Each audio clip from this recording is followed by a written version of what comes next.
Principalement, je voulais revenir en Allemagne, étant donné que j'ai déjà été caserné en Allemagne. Deuxième motif, facilité, niveau pécuniaire, etc. Ici, je crois que c'est à peu près tout. Surtout, disons, la vie militaire en Allemagne, principalement. Et la décision entre vous deux, comment ça s'est passé?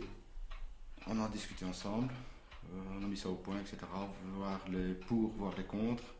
Et tout compte fait, ça a été mis d'accord, sans problème. Et une fois arrivé ici, alors, quelles ont été soit les déceptions, soit les enthousiasmes au début, et puis avec le temps, comment est-ce que c'est devenu? Début, déception surtout, disons, le temps d'adaptation, etc. Vu le changement de l'infanterie, l'artillerie, surtout ça donc. Maintenant, disons, avec le temps, je me suis adapté, comment dire, à la situation, etc. Donc, maintenant ça va, je m'amuse, plus aucun problème. Et la vie elle-même à Essonto, est-ce que ça faisait un changement dans votre vie que vous aviez en Belgique? Qu'est-ce qui a fondamentalement bougé, quoi? Je vois pas de grands changements. Ils ont éloigné la famille, ça d'accord, mais à part ça, non. On a plus de loisirs, je trouve, ici. Oui. En Belgique, en Belgique, on avait moins de contact avec les militaires. Bon, tandis que depuis qu'on est ici, bon, beaucoup plus de loisirs, les sports et tout, qu'en Belgique, on n'avait rien du tout. En fait. C'est ça.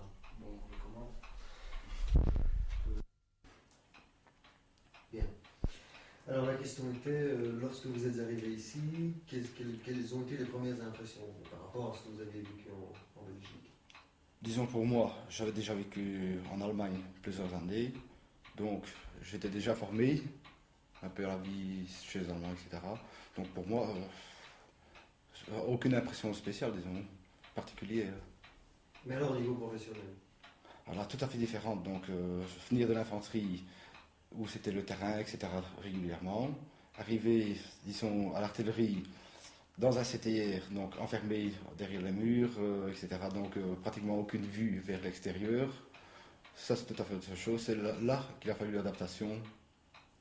Quel était le sentiment en ce moment-là? Très dur, un peu démoralisé, mais disons ça a passé assez rapidement quand même. Disons je m'adapte à peu près dans toutes circonstances.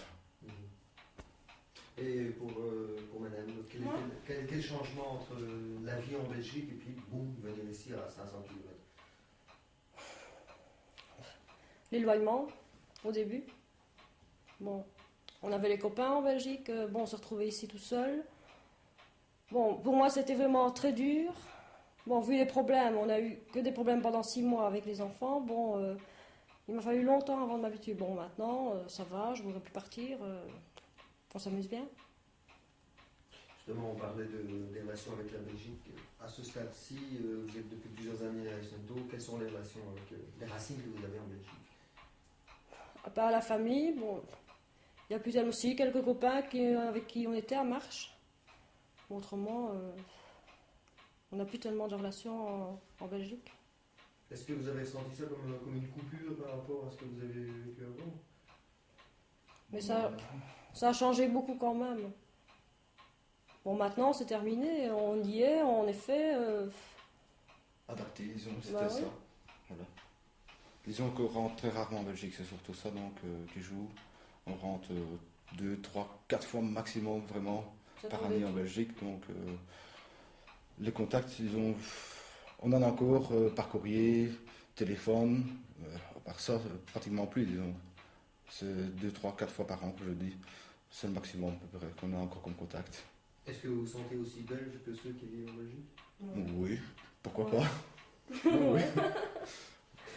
Bien, je vais vous demander de parler un peu de la vie de tous les jours, assez concrètement. Bon, c'est peut-être assez banal, mais ça peut être intéressant de voir qu'est-ce que ça peut être, se lever le matin, et puis finalement vous êtes dans une garnison militaire à 500 km de la Belgique. Comment ça se vit ça? Pour moi, c'est pas difficile. Le matin, lever, m'apprêter, etc. Donc, je vais faire ma journée. Je rentre 17h. De temps en temps, on essaie d'avoir un peu d'activité ou quoi. Autrement, je regarde la télévision. C'est à peu près tout. Le week-end, on essaie de trouver toujours une activité, aller se balader. Ou il y a toujours moyen de trouver, disons.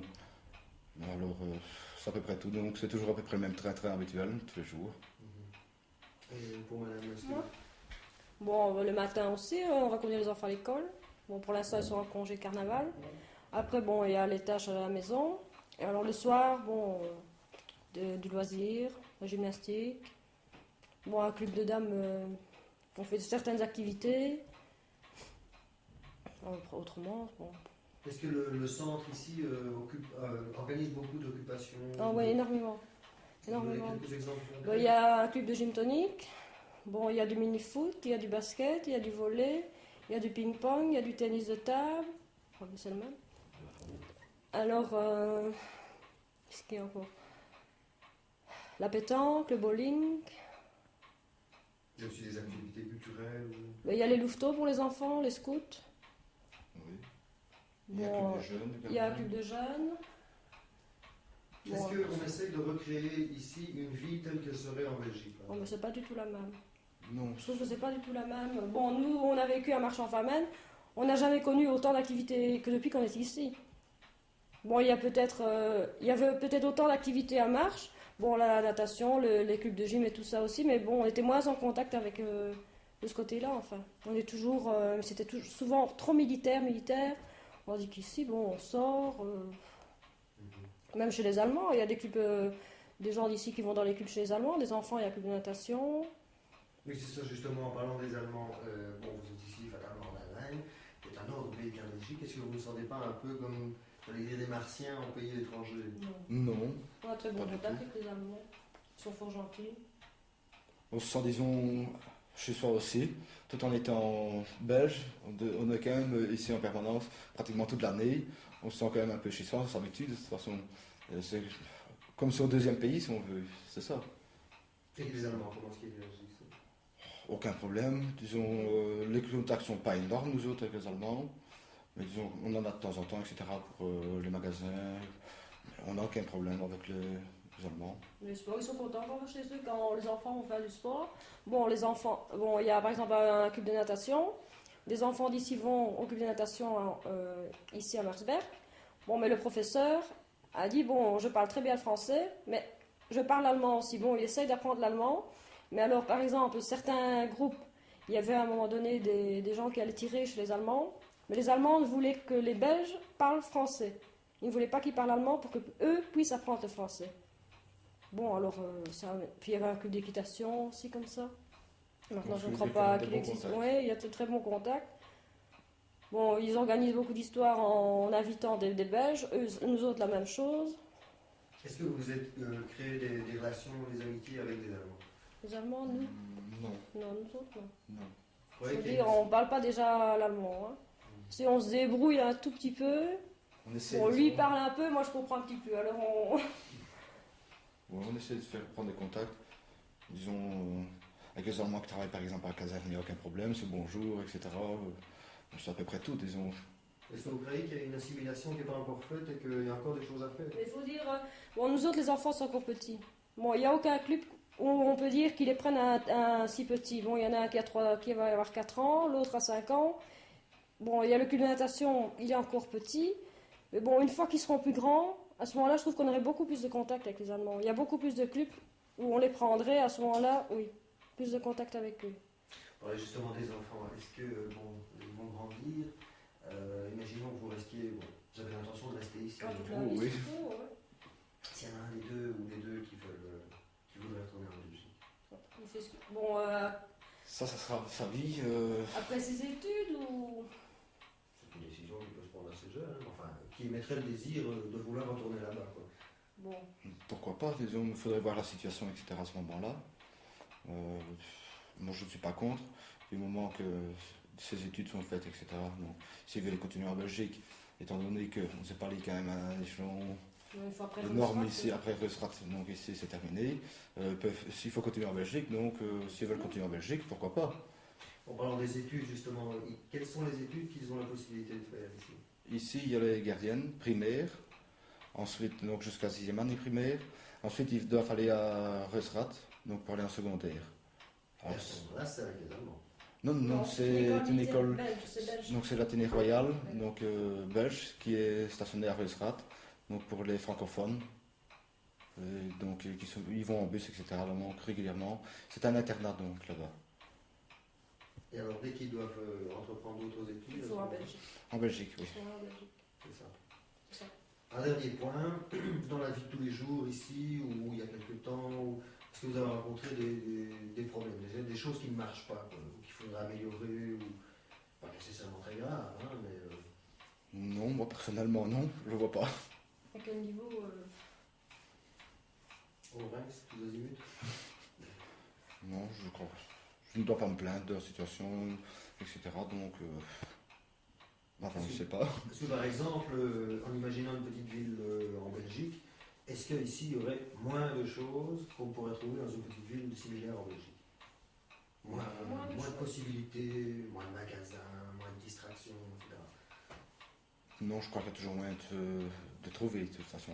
Celui qui veut, il peut, donc ça, pas de problème. Si on n'a pas à se Les plaindre. magasins, il y en a quand même un peu partout dans la région. Faut dire, on Donc- n'est pas tellement éloigné de la ville ici. Hein.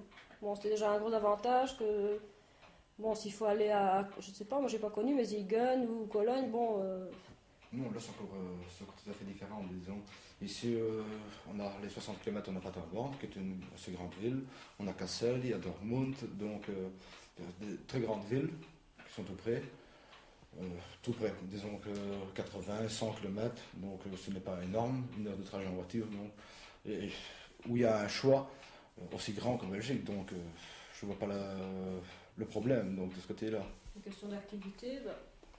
Bon, si nous on prend en marche, je trouve qu'il y a beaucoup plus d'activités ici que où on était. Pourtant c'est plus petit, mais il y a plus. Et alors, quels sont les avantages d'être en Allemagne? Premier Imaginons avantage, que vous soyez en Belgique, avec la même fonction, la même situation familiale, mais maintenant vous êtes en Allemagne, quels sont les avantages? premier pécunier. Il n'est pas énorme comme changement, mais il existe. Donc celui qui a fait la Belgique et l'Allemagne, il voit la différence, ça, il n'y a pas de problème. Ça, c'est le premier avantage pécunier.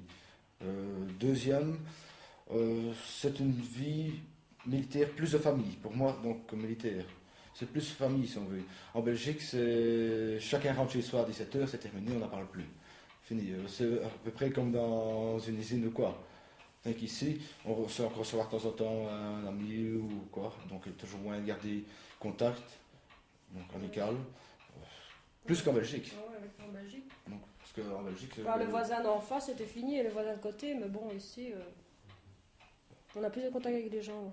Et alors tous les avantages dont on parle avec admiration en Belgique, tout ce qui est free tax, CMC, il n'y en a plus tellement. À part les cigarettes, l'alcool et les produits de luxe, les parfums.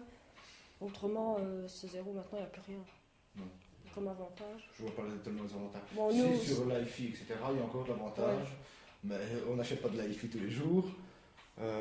L'alcool, comme elle disait, l'alcool, moi je ne suis pas porté pour l'alcool, donc ça ne m'intéresse pas non plus. Alors qu'est-ce qui reste? Les cigarettes, si, voilà, ça c'est un avantage parce qu'on est tous les deux fumeurs.